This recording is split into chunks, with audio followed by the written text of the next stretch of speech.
Oh no, I'll do IPA 3.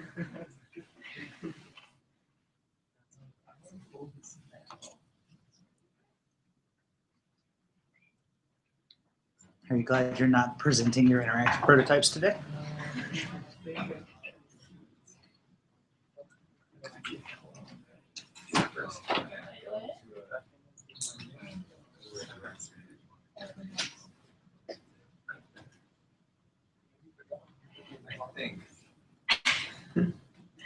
Actually, no, I think you can just leave it on your desk. It sounds like okay. So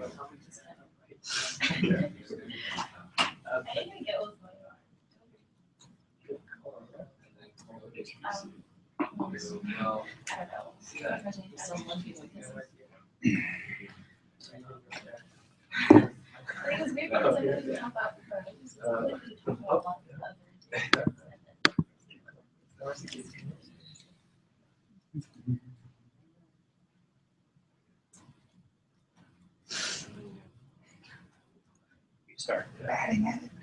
It's a bad sign. is that a door? It looks like a mirror. This thing? Yeah. I don't read it. It's locked, whatever it is. Restricted area. Seems to just have like a cloth back there. I'm gonna bet it was originally like AV control.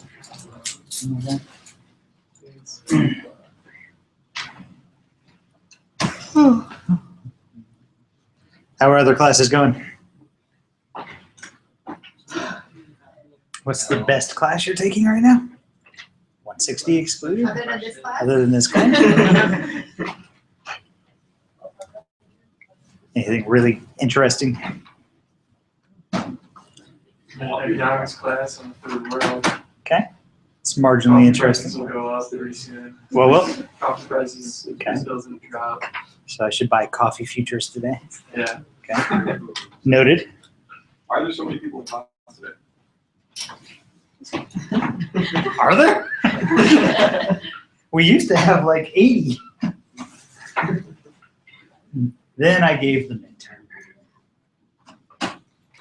Then everybody stopped coming. Wouldn't it be fun if we just had like a pop final? Yes. That wouldn't be fun at all. Like on the last, like the last week of class. The only question should be, are you in class? Yeah. All right, let's do this. Welcome to week something 13. That sounds right. 12, maybe 12. I think next week is week 13. Welcome to week 12 of CS160. You are not giving interactive prototype presentations today because I am kind and benevolent. And so instead, we are going to kind of pick back up where we left off last Tuesday with kind of visual information design, following up from the graphic design lecture and going into kind of how do we turn that into actual like content display. So I hope you guys got something useful out of Rachel and James being here on Thursday. Like I said, the goal is just basically to show you the other side of the business. Like UX is in many ways the glue. And so you have to be at least tangentially aware of kind of what everybody else in the company is doing. And sales, marketing, biz dev is a big part of that. All right, so we are going to resume the user interface of the day because I remembered this week. So there you go. Our research explores a digital pen with a miniature projector. This combination produces a small display on the drawing surface, which moves with the pen. This provides the user with rich visual feedback, which is typically absent when using traditional digital pens. Our system consists of an anodal pattern-based digital pen mounted with a 3D tracking device which gives the digital pen spatial awareness. The virtual imagery is produced by an overhead projector, simulating a miniature projector mounted on the pen. A button is used for menu activation. We explored this unique design space in the paper-intensive practices used in the architectural domain.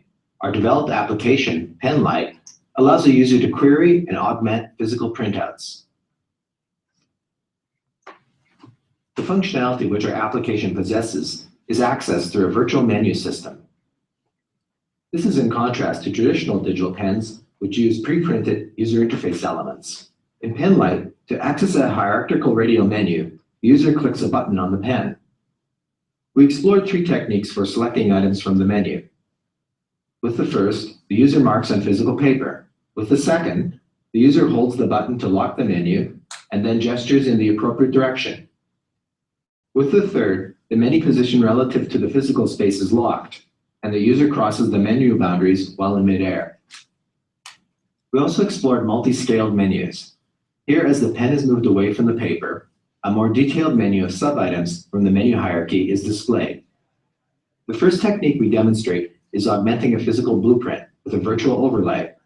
In this example, the user extracts different layers of information from the pen. Here we have the pipeline layer. Here we show the heating layer.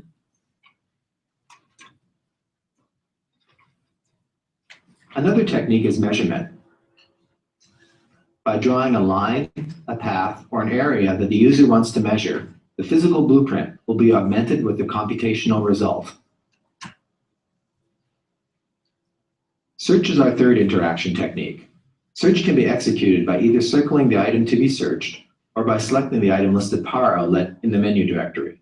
The search result is dynamically generated and displayed. Notice the halo technique is used to indicate power outlets outside the display of the pen.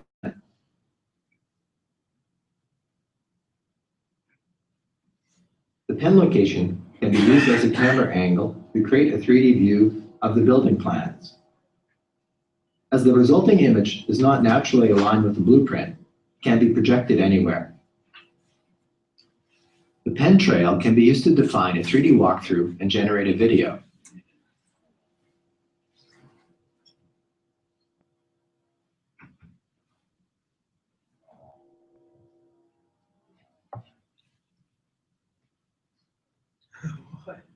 Notice the red dot that shows the location of the camera relative to the blueprint as the video is being played.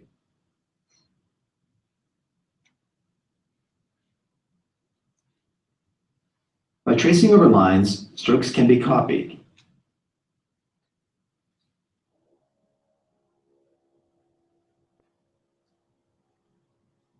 The copied strokes can then be redrawn with the help of the display overlay to a different sheet of paper to perform a copy and paste operation.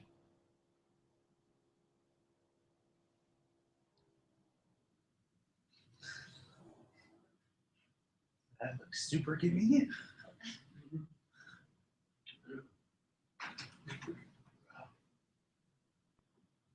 Ink being created by another remote user can be pulled from the virtual layer to be overlaid on top of the blueprint. We believe that lessons learned from Penlight can be applied to other application areas in the future.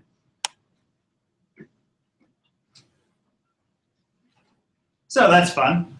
The point of the video there for our purposes today is that that's an example of kind of taking information visualization and bringing it into the physical space. So it's all about like augmented reality through this wacky projector, pen, sky projector, lots of different things going on there. Anybody have any thoughts on it? Good, bad, ugly, back here. Yeah. Sometimes it can be an information overload, especially when you're overlaying one layer over the other. So in case you could remove the bottom layer and then put the second layer, and if you wanted to impose the 2 layers, then that would be better. Yeah, so there's a lot of stuff going on there at once, a lot to process, which is generally kind of a concern in InfoVis. Yep. I think this is really cool for people that are outside that industry. So people who are in the industry like civil engineering, architecture, and even urban planning, they're used to diagrams like this. They're used to dealing with really messy diagrams. And it's also kind of convenient for them because they have all the information directly there, rather than having to go through menus and figure out like, oh, if I want to see the heating plan, for example, Right. I have to go through 4 menus just to get to it. Yeah, it strikes me as the sort of thing where like they came up with this like flashy application area to demo the tech, but that probably wouldn't be the actual like eventual product. But I agree that it doesn't really seem to fit the user need.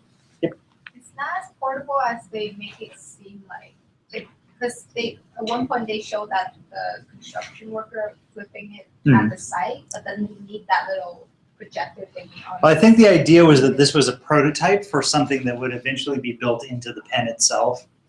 Not that they specify, how you would actually do that, but the concept is that it would be built into the pen, and then you would get the projector out from the pen, which is why they were, instead of like doing the obvious thing, which would be to just project the whole overlay onto it, they were trying to show like just the part that could plausibly be coming from the pen.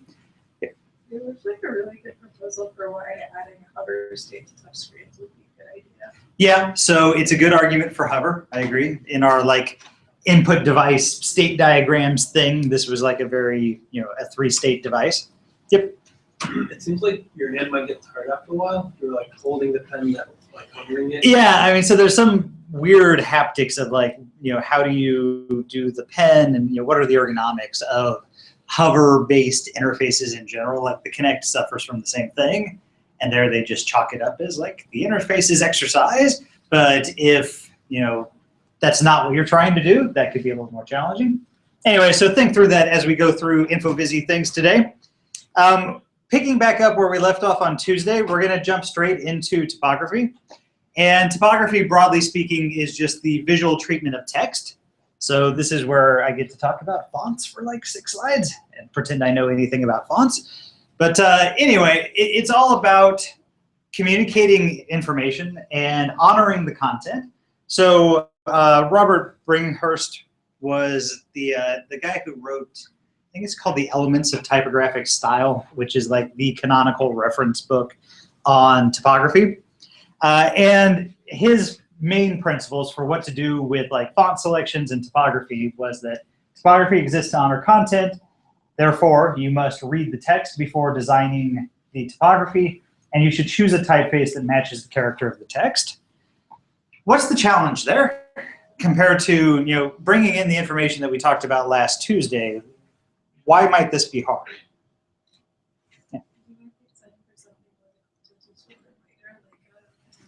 Yeah, so usually at this point in time, people aren't designing one-off documents. Visual styles, either in the like CSS sense of the word or in the kind of brand identity sense, which means that you have to do your best as the like visual designer to anticipate what that content might look like in the future and pick fonts that will kind of honor that content regardless of what exactly the details of it are. And that's a challenge. It's a problem, and it's one reason that kind of topography is in a rut right now, I would say, because everybody on the web is using the few web-safe fonts, and they don't really know what content is going to be filled in underneath them. So anyway, a little bit on what your choices are in fonts. The kind of big high-level distinction is, of course, serif versus sans serif. This is a sans serif font. What does one typically use sans serif fonts for? Yeah. Okay, used a lot on the web. And we'll get into this more, but basically the idea is that some fonts have these little fancy doodads at the ends called serifs, some of them don't. Sans serif fonts, have no real gradation within the stroke itself. And so it's one solid line, usually roughly equal thickness around the whole width of it. And it highlights, it is generally thought to be the kind of form of the individual letters. And so they're typically used for kind of short, punchy things like headings and road signs, things like that. And less so typically for kind of text that you're trying to read at length, the main body text. For that, we usually use kind of serif-style fonts. And there are 3 big categories of serif-style fonts. This one is called old style. And the old style fonts are mostly defined by this diagonal stress in them. So they're drawn as if a person was holding a pen kind of sideways and dragging the pen around. So you get these thin bits diagonal to each other, and then the ascenders and descenders tend to be rather long and elaborate, going from thick at the ends to thin. So you get the little fancy serifs. Times New Roman, for instance, in this class, lots of the fonts that we actually use for day-to-day body text are in this old style. Modern is what happens when you try to kind of jazz up your serif font. So big ascenders is the main thing. So you get this vertical stress instead of the diagonal stress. You get your thin lines at the top and bottom, and then you get kind of very moderate serifs on your lowercase letters, and then the more elaborate ones on the big ones. And then slab serif is basically what you end up with if you take a sans serif font and stick serifs on it. So you have solid lines all the way, no real emphasis in terms of directionality, but then you get your little serifs at the end of it. So when might you use all of these different things? Large type, headings, basically, sans, main text, serif. Yeah. Well, actually, I had a question. Why are A's written the way they are, like lowercase a? Because they're fancy. I think that's how you're supposed to draw an A if you were a fancy person. It's just that we don't typically draw our A's particularly fancy anymore. I don't know, though. I guess maybe it's just to differentiate from O's. I don't know. They're pretty. I like them. There's a few other wacky fonts out there in the world. So when might you use some of these things? So you've got your world of monospaced fonts. You've got your black letter fonts. You've got script, impact, and then all sorts of novelty fonts out there. When might you decide today was the right day to pick one of these instead of a standard sans or a serif font? Or poster or flyer. Yeah, so I mean, half the time it's because you're kidding, right? It's you're being old-timey or you're being wacky. But some of these things make sense in the context of a poster or a flyer. And you could see building a brand around Lucidia, for instance. Things like that. When do we use monospaced fonts? What's that? Okay, flat interfaces do have a tendency to gravitate towards that direction. There's one big context in which we use monospaced fonts. Yep. Yeah, so why do we do that? Why do we put code in mono? Yeah. So it's easier to align everything. Yeah, I mean, that's the main reason, right? Is that white space matters in code to some extent. And so we usually do mono for that reason. Also just helps kind of line everything up. And you can see when you're defining a bunch of variables in a row, everything is in nice little columns. All right, any other questions on fonts?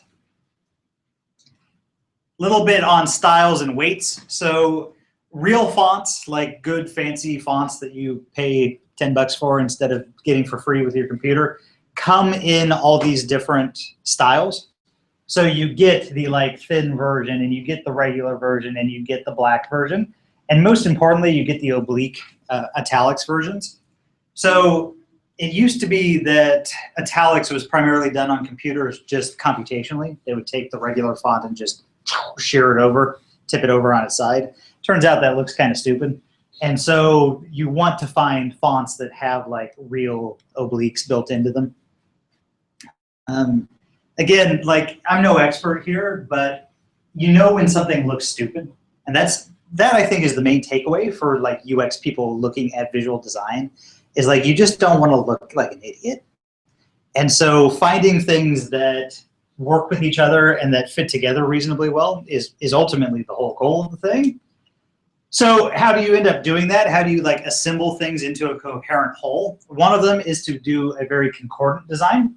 So here we've taken Adobe Caslon and done the heading and the subhead and the text all in Caslon. And while you're not going to win any prizes for this design, you're also not going to look stupid. So that's very safe, a very safe approach to things. And then other acceptable way to go about this is to pick contrasting styles, but not too many of them. So here we have a sans serif, Gil Sans heading and subheading, and then the UC Berkeley old style body text with the serifs there. This is perfectly acceptable because you have like a clear contrast between the headings and the body text, and they look reasonably nice together on the page. Perfectly fine. By the way, if you want UC Berkeley old style, which is the official font of UC Berkeley, it's true. You can go to identity.berkeley.edu and pull down the official font of UC Berkeley. You can notice here, by the way, I particularly like, if you can see it, old style's oblique.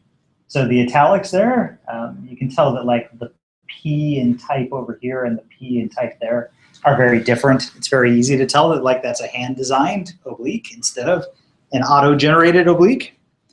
And then there are ways to screw this up. So here I've taken Arial and Futura and Myriad, and I've done my heading and my subheading and my text in that. And again, while I'm no professional here, like it just makes me feel a little queasy to look at that. Like something is wrong, something's a little bit off about it. And it's because they're different while being too similar. They're all in kind of the same family. They're all these kind of like impact-y sans fonts, while still having differences between them. It's uncomfortable. Too close, but still different is the point. Cool? Questions on fonts? Yeah. Is there ever any like legality with fonts? Like, sure. oh, okay. Categorize. Yeah, well, so there's all sorts of copyrights and rules on fonts. Like if you want to, when you buy a font, it usually comes with a license that says like you can use it in this context, but not in this context. And we give you rights to do printed material, but not online material, or things like that. So you just have to read the license when you go and buy a font. Anything else? All right, let's never talk about fonts again. So composition is next on our visual design tour, and we're only going to talk very briefly about this, but the notion is once you've got lots of elements that you want to put on a page or put on the web and show to people, how do you actually lay them out? What do you do with it? And kind of the first rule of thumb is just don't be a wimp, which actually is kind of the first rule of thumb of CS160 in general, but like go for it. Like do something with some contrasting styles. Like the worst thing you can do is put like everything in a single column and center it, which is kind of the default way that many people think about it. And so come up with something more interesting in terms of layout. Repetition is generally a good thing. The more you have kind of visual form repeated through a page, the easier it is to follow. And then care about aligning things to an underlying grid. So back to our friends at the Bauhaus, which we talked about on Tuesday. If you remember, we talked about how they kind of kicked this center alignment thing out of style and said, what we really want to move towards is this sort of asymmetrical, wacky, catches the eye and kind of pulls your attention around layout to page design. The way that you go about doing that without just making it chaos is by doing some sort of underlying grid. So grid-based design is like the official design paradigm for non-visual designers who have to do layout. And here from a textbook is an example of just drawing a few different scales of grid and then filling content into that grid. So here on the left, we have just kind of one big box of text. Here we have like hanging headings with body text, more hanging headings with more body text, a 3-column layout, a 3-column layout with a heading, and then a 4-column layout. And the point is just that even if you don't really know what you're doing, like putting things in the right boxes makes it look reasonable. Again, makes it look not dumb. And tools like Keynote and Illustrator and Pages and whatever else you've got help you with this process. So you can kind of drop in layouts and things and have the rules and the guidelines to help you fill in the content here. One thing that's interesting on these grid-based systems is this middle line here isn't a single line, it's a double line. And that's called the gutter, the space between those two columns there, or those two columns there. And the gutters between your grid-based layout really make up a lot of the overall feel of a page. So having big gutters between grid elements gives you a very spacious feel, and having tight ones gives you a very crowded feel. And different kinds of content demand different feels to the overall page. Right? So just an example of this kind of in practice is on the web. You can see that you can shape the layout with a grid without over constraining, the layout. So here is a grid for this LL Bean website, and you can see that kind of the content roughly hits the grid. Like you put images here and images here, a column here, a header here, but it doesn't have to be like boom, boom, boom, boom, boom, boom, like a 3x3 literal grid of content. The grid-based layout is not obvious from just looking at the page, but it causes the beneficial repetition of size and shape that happens amongst all the elements on the page. Okay?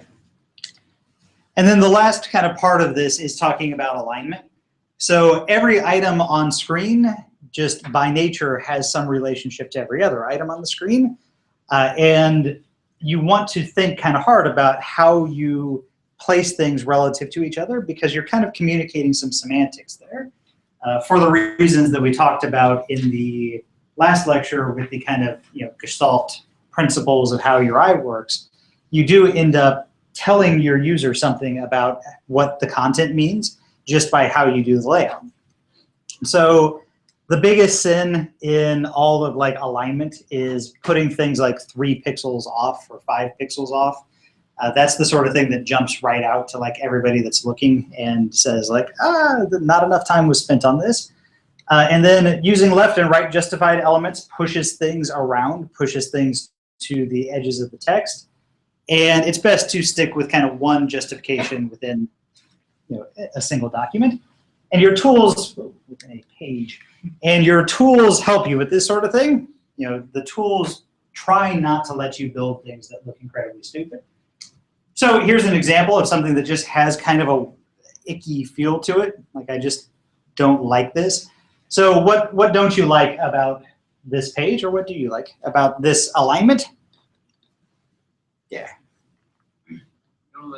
Left justified or center justified? Sure. So we have a mixture of full width justification and center and left and center. Okay, that's a little wacky. Yeah. Might be just me, but it looks like it's not totally straight. It looks like the right column is tilting Tilting a little bit. a little bit. It might be the. I think it's just the alignment gives the page that sort of visual feel to it, where it looks like it's a little top heavy. Yeah, agreed. Yeah. The left column looks like it's in the wrong place. It's closer to the left than it is to the right, and it's not centered underneath the logo at the top. Yeah, the left column is in just a weird place. Agreed. Yeah.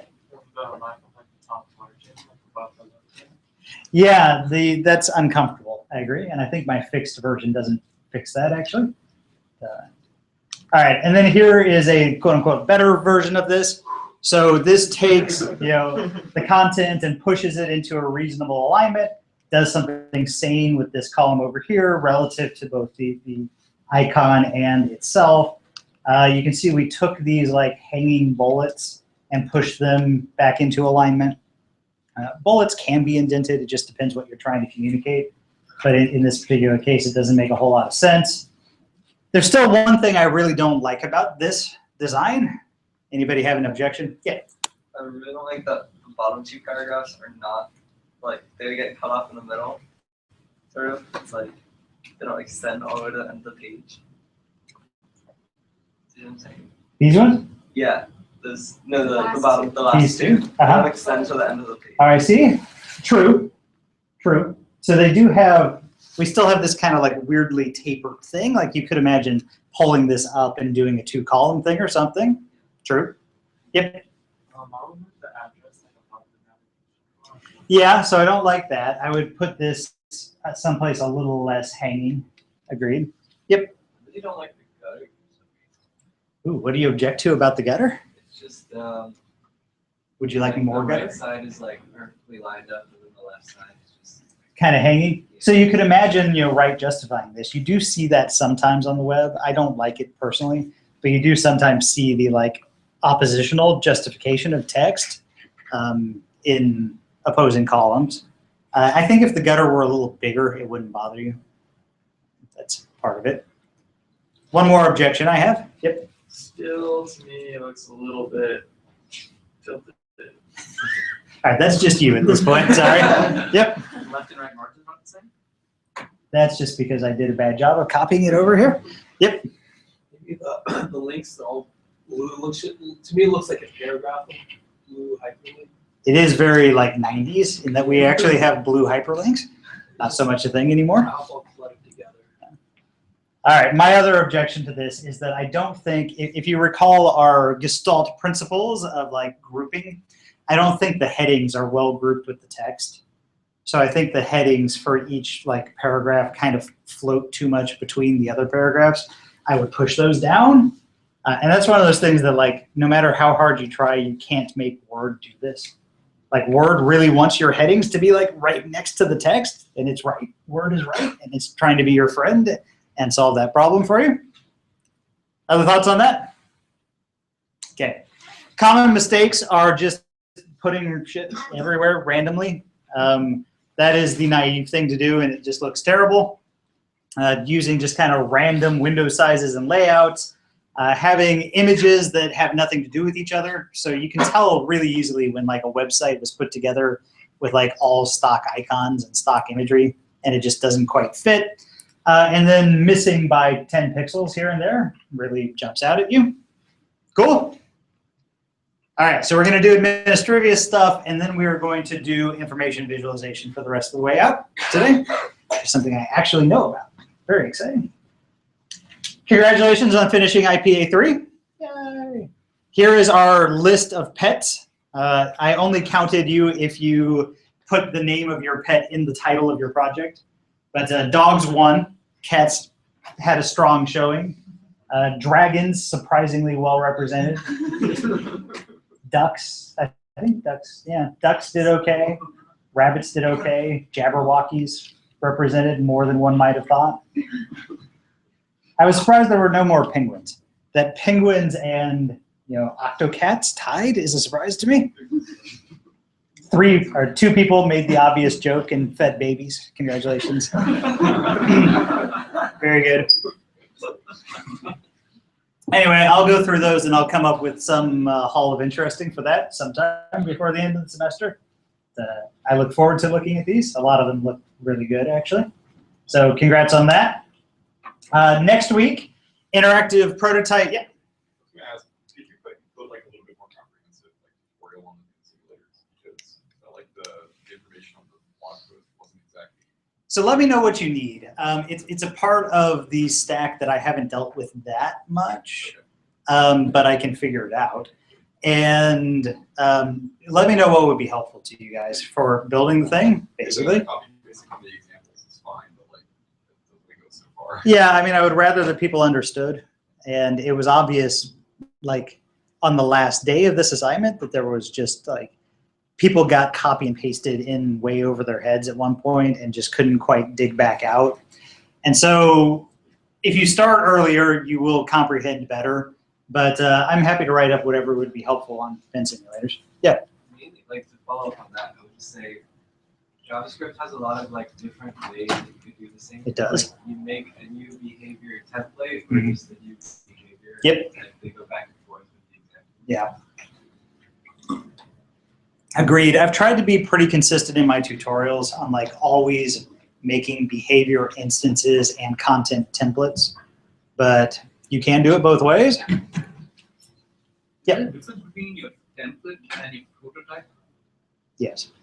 And yeah, so if we could have some information about inheritance or something which a more structural way to approach this. If I had the golden tutorial on inheritance in JavaScript, believe me, I would give it to you. It's a complicated topic that it's a really good interview question when you're interviewing people for software engineering positions, because nobody understands inheritance in JavaScript. But I can see what I can do on writing you a reasonable tutorial on prototypical inheritance. Yep. or even if it's just like not even code, just like definitions of like, because like there's also like something prototype.template Yeah. whatever, and it's just like if you can say like, okay, this means this. Well, so prototype is an inherent thing in JavaScript. So like a prototype is how inheritance works in JavaScript. So that's not a Canoma thing. That's a like you have an object and then you inherit from it by sharing its prototype. But anyway, yes, I will write up some glossary, something. Yeah, on the Mozilla Developer Network site, Yeah. there's a really good tutorial on inheritance. There is. So that is a good one to start with if you are looking for like help on what the hell is a prototype. Agreed. Anything else? All right. And switching screens. Yes, that I'm going to do. That I'll try to do today. I'll write a tutorial either maybe tomorrow, today or tomorrow, on transitions and like moving between screens. That's easy enough. Cool. We'll do. All right. So next week, interactive prototype due Monday into day. So that's when your report, and I don't remember if there's a video, probably not because we're doing presentations, and your slides. So you need a 4-minute presentation, which will be either, it's a lie, not 7th or 9th, 14th or 15th or 17th or 14th or 16th, whatever it is. I think that's a lie too. Whatever it is, Monday is the deadline. Monday night is the deadline for the assignment, and then the presentations are Tuesday, Thursday. There's a bunch of people that need to swap days. So if you don't mind going on Thursday, let people know on Piazza, because there are a couple teams that are scheduled for Thursday that would rather go on Tuesday for one reason or another. So the idea here is just that you go out, you build your interactive prototype based on the feedback you got from your lo-fi, and then you give us a little report on it, and you tell us about it here in class. Shoot for 4 minutes in your presentations. It is not necessary at all that everybody in your group present. You can divide up the like presentation duties however you think are most appropriate. It'll be basically 4 minutes of you talking and then like 1 minute of question and then the turnover. And if you can get your slides in Monday night, then we can get them all queued up and we don't have to deal with all the nonsense of trying to change off between laptops. Yeah. I have a question about the prototype. Yep. In the specs, there's a design and there's a report. Uh-huh. Design has a bunch of questions. Is that where you be grading us on? Or? I believe that's correct. I believe that's true. That the things listed in the report section are what you actually have to write the report on. And then the questions in the design section are just what the GSIs will be using for the grading. Anything else on that? Great. Final presentations and posters are definitely now Thursday, May 7th, 11 to 2. So forget all other lies you've been told in the preceding weeks. Thursday, May 7th, 11 a.m. to 2 p.m., 290 Hearst, and the Moore lobby, which is out in front of 290 Hearst.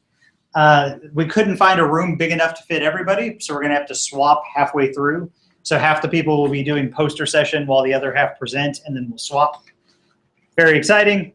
Thursday, May 7th, 11 a.m. to 2 p.m. Cool? See you there. Let me know if it's a problem, and we'll figure out how to work around it. Section tomorrow. The GSIs decided to make tomorrow's section a mandatory group check-in. So go on Piazza. There's a forum post on there about how to sign up for a check-in. But the goal is to get like as many people from your group together with the GSI for 10 minutes as possible. And just check in with a 3-slide presentation about your problem and solution, how you're dividing up the work, and where you are so far on your interactive prototype.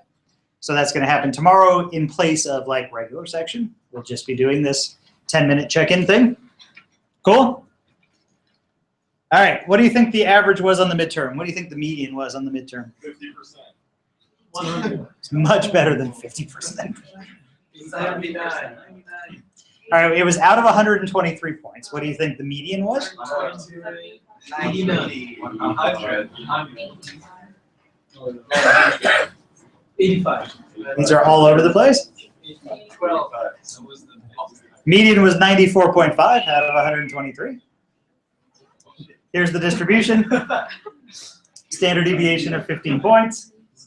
So you can see it was a little like tail heavy this way, which is, you can tell from the fact that the median is higher than the mean. So there was a little bit of a long tail towards the lower end. But most people actually did pretty well. The grades on this were better than I expected them to be, if I'm going to be honest. I got the impression from looking at your test that a lot of you skipped the model human processor question and came back to it. Is that true? Maybe. Yeah. That was the feel of the exams, was that like that was where everybody ran out of time, was on the like human modeling thing. So I'm going to go very quickly through a couple things. First is when you will get your scores. Basically, as soon as class is out, Andrew is going to hit the button and you'll get your exam scores. Exciting. You'll get an email from Gradescope with a link to your graded exam. No grade requests until Thursday. Just like chillax for a day on this and then tell us about it. Regrades will be handled through Gradescope. So Gradescope is this thingy. Are people familiar with it? This was new to me, but like, do you not know Gradescope? Be cool. Yeah, so go on, look at your exam, look at why you got points off, and then if you request a regrade on any question, somebody on the course staff, probably me, will kind of comprehensively regrade that question, and your grade may go up, it may go down, whatever. So ask if you think that we're wrong. You know, while the exams were carefully graded, it's a lot of stuff to get through. So it's entirely possible that mistakes were made, so do check through it and let us know if there are any problems. What do you think was the worst scoring question on the exam? Not counting extra credit. Yeah. No. Storyboards. No. No. People crushed the Canoma question. Actually, the grades on the Canoma question were really good. The lowest scores in the exam were on this question, the Yo question. So this was a question that asked, you know, you've designed the next Yo app. It has 4 buttons, and you're going to give it 3 instead. The vast majority of people got 0 points on that question. Yes, I'm sure you remember it fondly. I think the average score on that was like a 25%, something terrible like that. What's the answer? How do I go about solving this question? It is a log thing. Which log thing? N+1. No. Log. Yeah, so this is Hick's law. And the idea is that to figure out how many times faster this is, you take the log of the number of choices you had before plus the option of making no choice, and then divide it by the new amount of choices. So it's log of 5 over log of 4, log-based. Log of 5 over log of 4 times faster. Okay? True. Next hardest, power law of practice. What is the power law of practice does not apply to all practice skills. Name 2 situations in which it does not apply. Very few of you could do so. Who can do so now?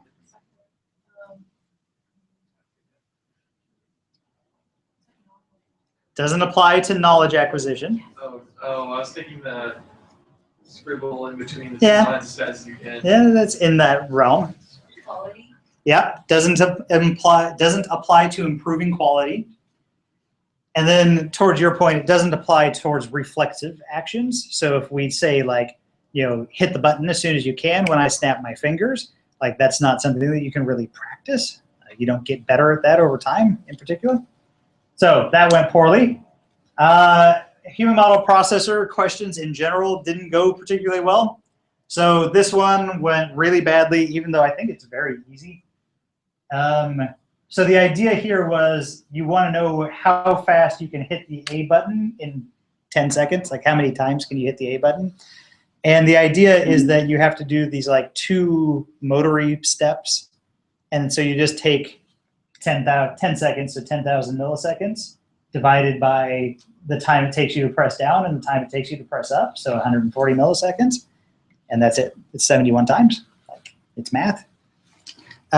This one didn't go well either, even though it's even easier. Yes? Are we neglecting the fact that you have to recognize when all the actions that would come before that occur, like you have to process when you're going to do that? So you have to, I mean, the question is asking you that you can. It was intended to be easier than that interpretation. It was intended to just be like, given that you know a 10-second window is coming up, how many times can you hit the button? Based on that? So are you grading based did have the extended interpretation of the rejection. I have no idea how they graded it. I just know that this is what the distribution looks like. So feel free to check it out on Gradescope. This one, same deal. It's just the like listen for the thing and then hit the button. I don't want to spend too much time on that. And then the Fitts Law index of difficulty question didn't go particularly well. Is what it is. And then, as you noted, the asynchronous question was these are all the questions where the average was below 50%. So this is the last of those ones. I think the score was like 47% on this one. So there you go. If you have questions on individual midterm questions, like come and see me. I'm around. I'm available. Send me email or post on Piazza or whatever. Don't send me. But do post on Piazza. Yeah. Is the grading for the midterm absolute, like whatever number out of 100 you have is like approximate letter grade will be, or? Who knows?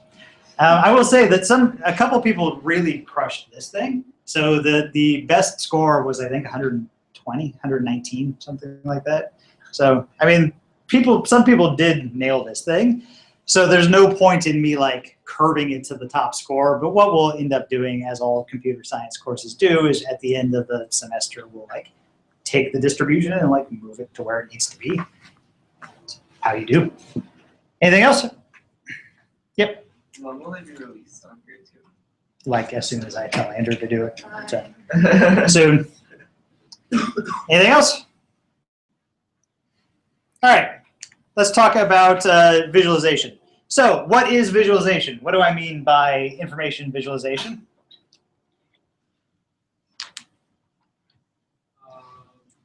Easy way for you, the best way for someone to be able to get the information. Sure. So it's at some level about taking information, taking data, and making that data more accessible, easier to interpret, more available to people. And so the like dictionary definition of visualization is basically just like the process of rendering data visible. That alone is not a very satisfying question, no? And so the better question perhaps is like, what do we visualize and why? Like, what are we trying to accomplish in life? And so here are just a few examples of like things that you would want to visualize and why. So over here we have a like diagram of what's going on inside your ear. Here we have some display of some data, and here we have a really close-up picture of a bug. Fun. The idea is that these are things that you can't just observe, right? You as a person walking around in your day-to-day life can't see what's going on inside the ear, and I could tell you about it. I could write it down, and you could read about it. But it's much more interesting if you can kind of look at it and say, like, oh, here's what's going on here, and wow, that thing's got crazy whiskers, bug antenna things. And that's some interesting data there. And so there's three kind of primary functions to why we visualize information.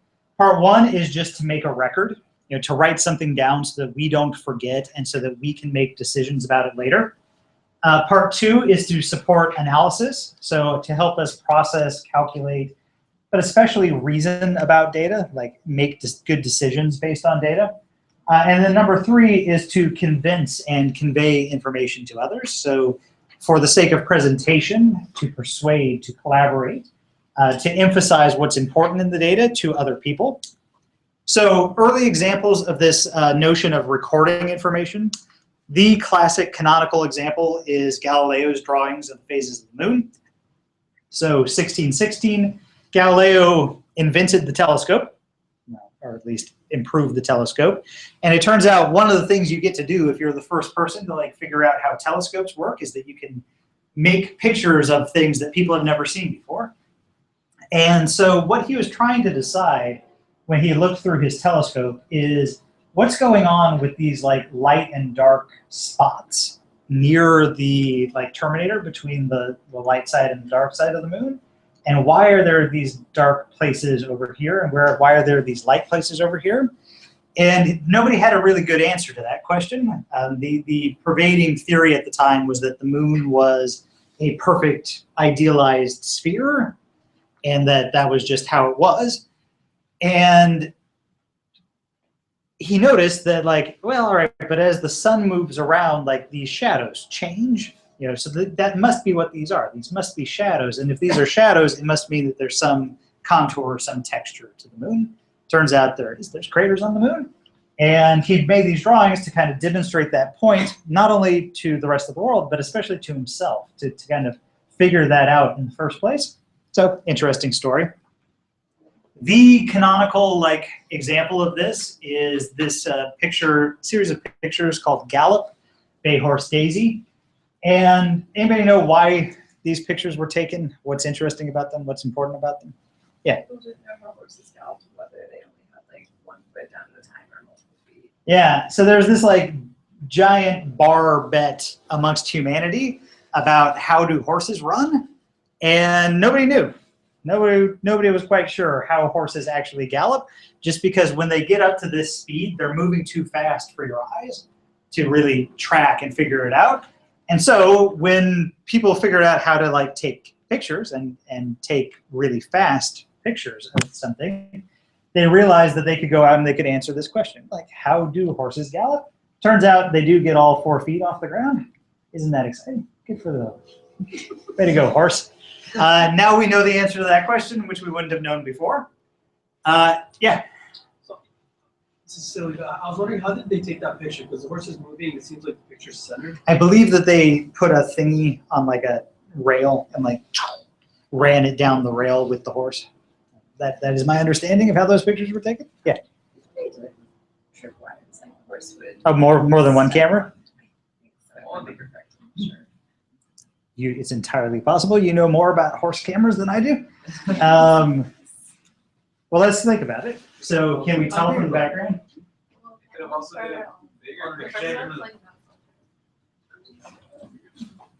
All right, I don't know. Somebody look it up. Somebody learn. Record actual information. I could believe the tripwire solution, though. Mina's going to report back at the end of lecture on 24 cameras were used. what's that? There are 24 cameras that were used. All right, shows what I know. 24 cameras, lots of different pictures of the horse. It means we're missing 4 horse pictures. The tripwires did happen, yeah. Cool. Neat. So this is an example of building a visualization using a recording tool. And we do this a lot. Other classic examples of this are things like this guy here, which is the sphygmograph, which is basically just a very early pulse sensor. And the idea is that it's literally like a seismograph that you just stick on your arm with the piece of paper there. And as your pulse goes through your hand, it causes the pen to move. And you get some record of, here it is, drawing up here. You get some record of what the person's pulse looks like over time. And this was new and fascinating. People had never seen this before. You could feel it, but they had never seen a visualization of what that data actually looks like. So very cool. What are other examples of this, using recording instruments to build visualizations? Anybody?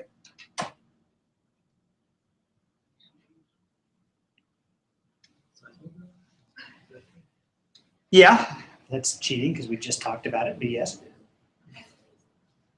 So, I mean, you can think of examples from a whole range of things, all the way from pictures from microscopes of what cells look like, all the way up to large scale systems where people are voting electronically or reporting the results of an election electronically, and then it all gets gathered back into a central location and visualized.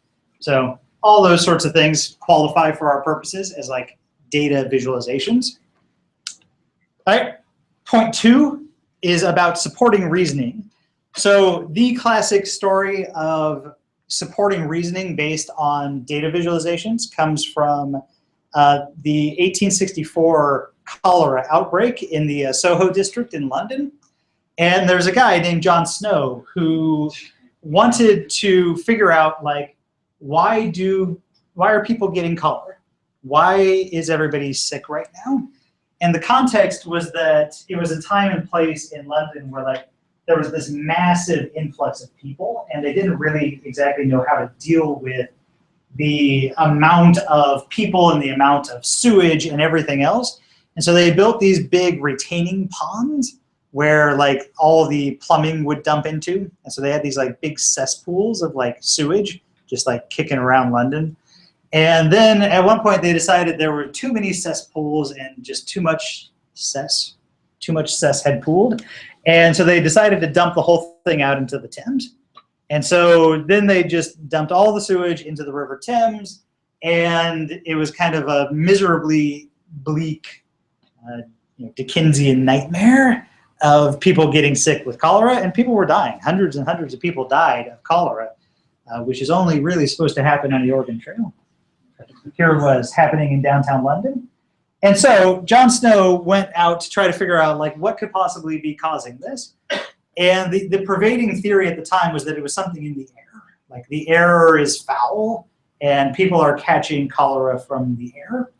And so he went out and he drew a map and wrote down exactly where all of the cholera cases had been reported, like who got the disease, where do they live, what do they do with themselves. And what was interesting was that when he looked at the data, he saw this huge cluster right here, and another huge cluster right over here, and another huge cluster right over here. Anybody know the story, know what those clusters happen to be around? Cesspool. Not cesspools. Yes. Yeah, so they were around wells that happened to be really tightly connected to the Thames. And so the issue was that people were pulling up water from their well that had sewage in it, and that was cholera-y, caloric. Let's go with that. And they were catching cholera from the well water. And this was a point that he could make because he looked at all this data and looked at where the clusters were and saw that there were some neighborhoods that maybe were downwind of each other that had no meaningful cholera outbreaks when you would expect them to if it was really a like air-based thing. So there you go. Another big example that was kind of the early use of like hand-drawn visualizations was the aftermath of the Challenger disaster. So we're in January 1986. Challenger space shuttle is on its way up in space, explodes, killing everybody on board. And they're trying to figure out why, like what the hell happened here? And pretty early in the conversation, it came down to, they figured that it might have something to do with the O-rings, which are these little like gaskets that connect different parts of the rocket together. They're like washers that buffer different parts of the connections. And so people started digging into this information, and it was obvious from looking at all the, it's very tempting to say emails, I don't think they were emails in 1986, all the communication, faxes, probably too early for faxes, they probably like wrote letters to each other or something insane like that. All the information being exchanged between the engineering firms that were involved in the shuttle. And it was clear that there was concern about the O-rings. Like they knew that O-rings had a tendency to fail sometime. And they weren't entirely sure why, but they knew it was a problem. And so if you dig through all this material, you see that, and most of this is available publicly, actually, if you're curious and like going and trying to solve the Challenger disaster yourself, it's the O-rings. You can go in and you can look at this, and everybody involved kind of referred to the project in a different way. Everybody involved, there were 3 completely different names for the rocket. Some people called it, 61A. That's a good name. Some people called it SRM-22A. Some people wrote it, relative to the launch date. Different people noted different types of damage in terms of like erosion and depth of lacerations and extent, and taking pictures of the damage. And at the end of the day, it was just too much. Like there's just too much stuff. All these different pages and pages of engineering reports to really figure out what the hell happened. And so one of the companies decided they were going to start trying to actually draw some pictures of what was going on. And so they made this attempt. One of the booster rocket manufacturers went back and looked at all the like previous launches and wrote down like how much damage there was to various parts of the booster rocket, and especially the O-rings, based on the temperature. And so these are different launches at different temperatures out in the past and showing some damage that had happened to the rockets. And this really does start to show some problems. Like it shows you that there were issues here and that they seem to be clustered a little bit down here where the rockets taking off were colder. And this was kind of the chart that led people to explore this issue a little more deeply and say, well, does temperature have something to do with this? Is temperature a factor? And then Tufte came along. If you have never read any books by Tufte, who's actually still with us and still kind of gives very interesting talks on occasion, but Tufte wrote like the canonical books on information visualization, and they're very good, highly recommended.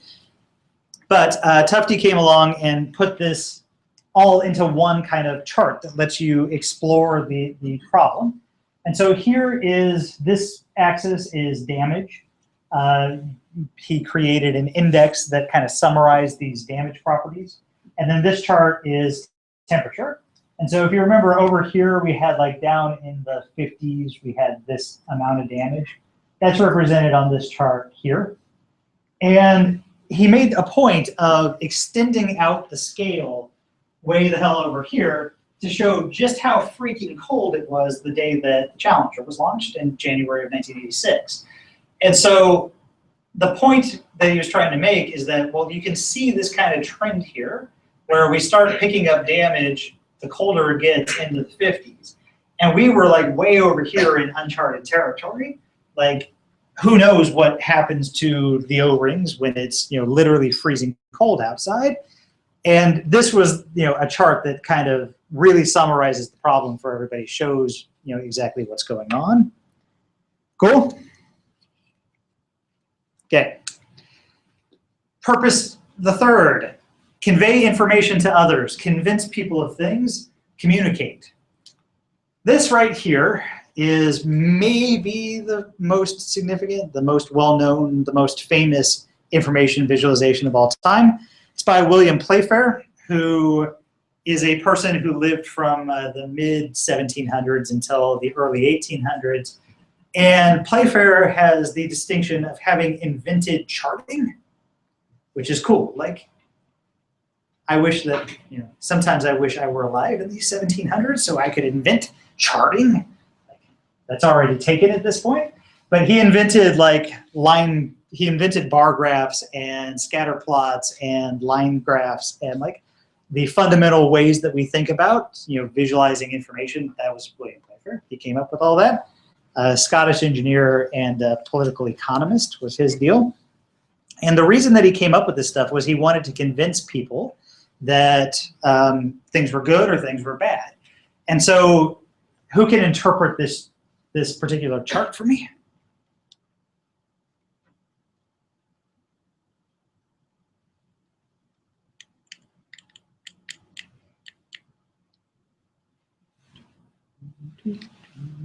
Please. It's a year axis by. Okay, this is time. And for an export, so 2 lines, or the orange one is supposed to be imports, and the red one is exports. Yeah, so this is from the perspective of England, exports and imports to and from Denmark and Norway. And so it's showing that here before 1755, there was a trade deficit. They imported more than they exported. But then, starting around the beginning of the Industrial Revolution, it goes the other way. Like suddenly they're exporting way more to Denmark and Norway than they are importing from Denmark and Norway.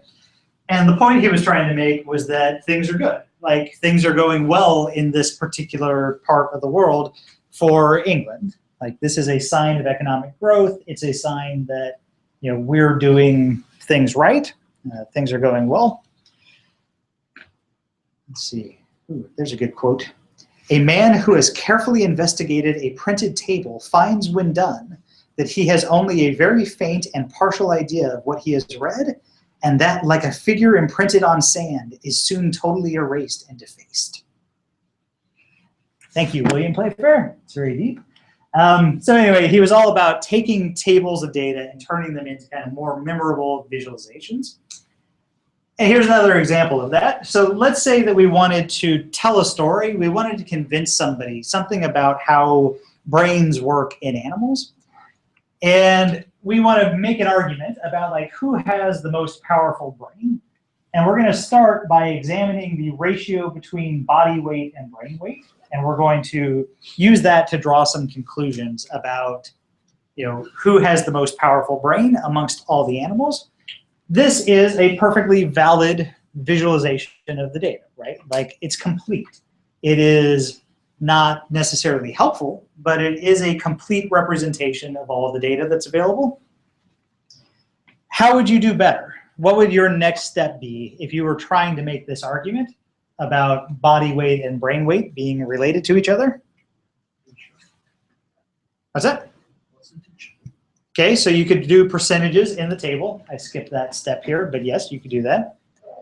And then the next step is to kind of do a scatter plot, right? And so this is body mass in kilograms versus brain mass in grams. And so if you have a rooting interest for one species or another being intelligent, you basically want to be above the diagonal, right?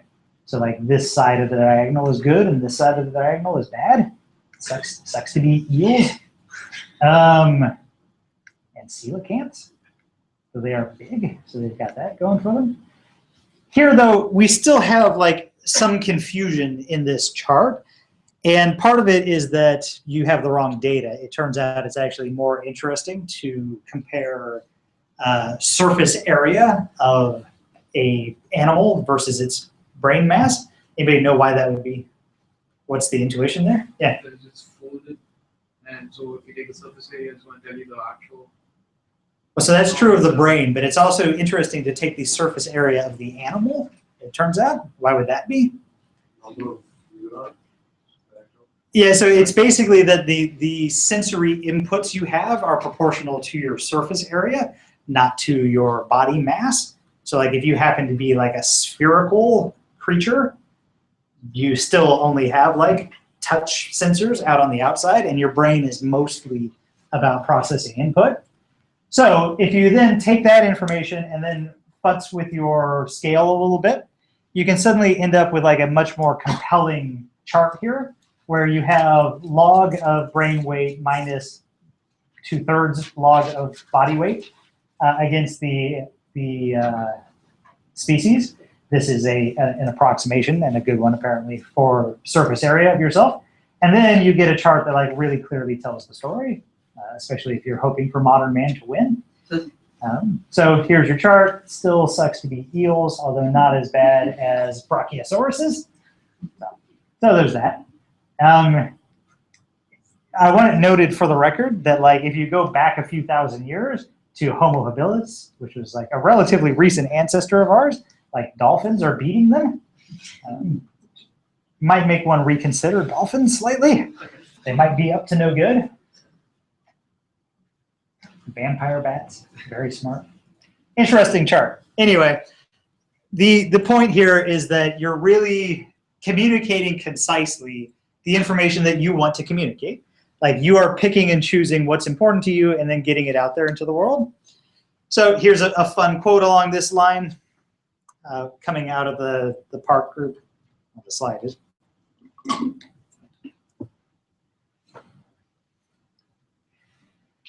A wealth of information creates a poverty of attention. It's evocative. So it's all about just summarizing information as cleanly as you can. All right, we plow forward. We need to talk a little bit. A long time ago, we talked about types of data back when we were doing like analysis of experiments. It's going to come up again here. So I just want to talk about, you have physical types to data, and then we have abstract types to data. And normally what we're talking about when we're visualizing things is we're talking about like hierarchies and methods and attributes and like nominal, ordinal, quantitative data, not like Booleans, shorts, integers, things like that. And just to remind you of what these things mean, because it's going to come up throughout the rest of this lecture, we have nominal things, which are just labels, so like apples and oranges. We have ordinal things where you have like quality of meat on some scale from A to AAA. And then we have quantitative data, which are like real numbers where distance between those numbers matters and is comparable across numbers, dates, physical measurements, things like that. And the first person who really like prominently sat down and thought about like, how do I take individual data points and then present them to the world visually was this fellow named Jacques Batin. Anybody want to guess what Jacques' profession was? Who would be the first person to really think about taking variables like data and plotting them visually? Statistician. Good guess, but no. What's that? Graphic design? Nah, well, a sort of graphic design, a very particular sort of graphic design. Cartographer. There you go. He was a cartographer. So he's a map maker. He's the sort of person that sits around and thinks about how you communicate like geography in as concise of ways as possible. And so he came up with this chart, which is helpfully in French because Jacques is French. And it's all about visual variables. How do you take variables and map them to visual properties in a way that's meaningful? And so your options here are things like position. And so the way you read this chart is that these are about individual points, these are about lines, and these are about like regions. And then these are about taking individual variables, and these are about taking variable separation in this image. It's about what? Visual separation, but why? So this is about how you differentiate different parts of an image, I guess. And so you end up with things like position, size, value. Oh, look, I have them over there. I don't have to read the French. Good for me. Texture, color, orientation, and shape.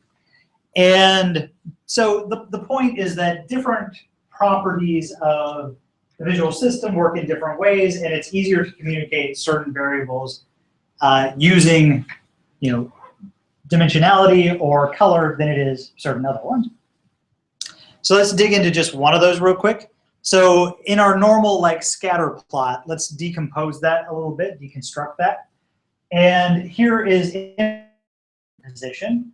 So what's important here is that A, B, and C are we can reasonably say that B is somewhere between A and C. And we can say that this distance is kind of visually measurable. So like BC is about twice as long, maybe 3 times as long as AB. And that means that position is a valid way to represent quantitative data, right? Which is good because we do it all the time. That's what a scatter plot is. But this is a formalism for saying that that makes sense, right? Now we can do the same exercise with color, for instance. And with color, we can do ordinal variables reasonably well. Like people do perceive these things as being ordered. So this is less than this, or this is greater than this, makes sense to most people. However, it doesn't necessarily encode continuous quantitative variables particularly well. So if I were to ask you, like, what is this minus this compared to this minus this, just as like isolated colors, that's really hard to do. And so it's not a great representation of quantitative variables. And then hue conveys almost no information in terms of like order or distance. And so we only typically use it for nominal values. We use it for labels, but not for like the semantics of a variable space. And you can walk through this exercise with each of these items, with position and size and value and texture and color and orientation and shape, and you end up with a chart that kind of looks like this. So it turns out that nominal variables are really quite easy to represent, that ordinal variables work in kind of position, size, value, and sort of texture, sort of. And then the quantitative variables end up mostly only working in terms of position and size and value. And this is why you mostly see things like scatter plots and charts for quantitative data, whereas more informal infographic-y things can use all the rest of this stuff. Cool?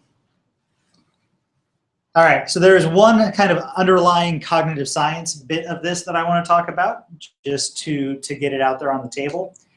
Which of these two things is brighter?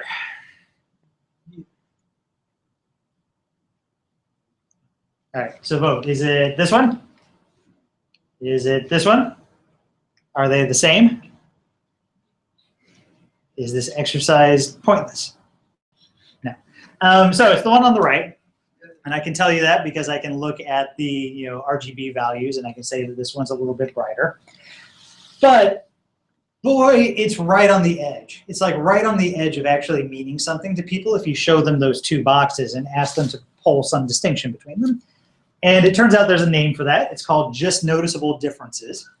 And it's formalized in, I think the gentleman's name is Weber, not Weber, but Weber's law, which is about how you determine where these just noticeable differences are. And so what he found was that the sensation, so this is change in sensation, is proportional to the change in intensity of the signal divided by the original intensity of the signal. And so a way that he tested this, and a good way to visualize it, is imagine you had your eyes closed and your hand up, and I put a like 2-gram weight in your hand, okay? And then I added another 2-gram weight. You, in principle, would be able to tell me that I had done that because the like difference in magnitude is significant enough that you can pick up that change. By contrast, if you held out your hand and I put a 2-kilogram weight in it, and you were like struggling to hold it up, and then I added 2 grams to that, you would not notice. If you were blindfolded, you wouldn't notice that extra 2 kilograms. And it's because the delta of the input is being washed away by the magnitude of the like original condition that you were in. And it turns out that this applies across most like stimulus for people. So it applies across color, like it's much easier to tell the difference between this gray and this gray than it is these 2 grays, even if they're the same distance and brightness apart. And then it also works with lots of other things. And so this fellow Stephen came along and measured this exact same effect for like all other stimuli into something called Stephen's power law. And what you end up with is that you would think you would have a 1-to-1 ratio between intensity and sensation, but it doesn't actually work out that way. It works out that way basically only for length and distances.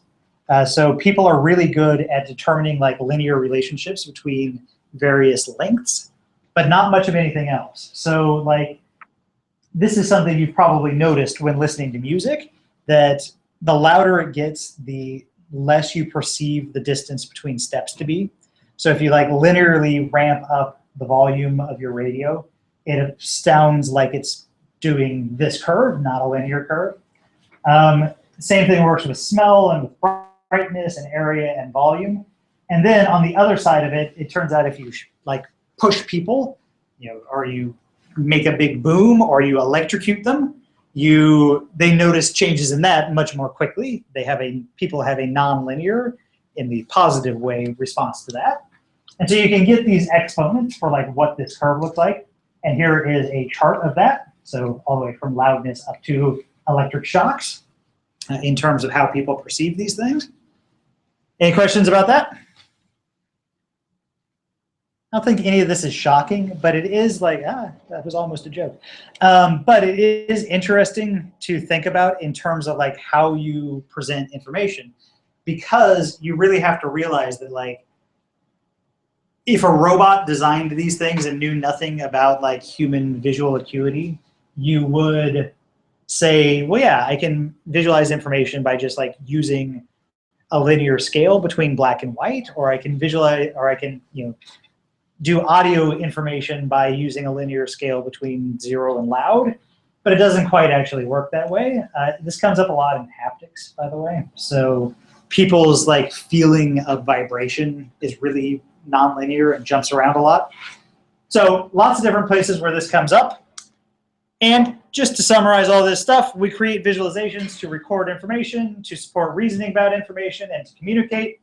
Choosing the right marks for your data is really important. Position is good for quantitative data, but hue is only good for nominal data. With careful design, it's possible to display lots of information at once. And if this is interesting to you, various people teach an InfoVis class here. roughly once a year. So you could go take 294.10 if InfoViz is a thing for you. Thursday, we are going to do maybe human learning. I haven't decided. We're either going to do human learning or we're going to do like social networks. One of those two. Whichever one we don't do, we'll pick off later in the semester. Mandatory section tomorrow. Work that out with your group. Come talk to me if you hate your teammates and like one of your teammates is a slacker and you never see him. I want to know about that. And I will put up probably this week something to that effect on Google Forms for you to fill out so that you can, rat out the people who are slacking on your group. Anything else? See you Thursday.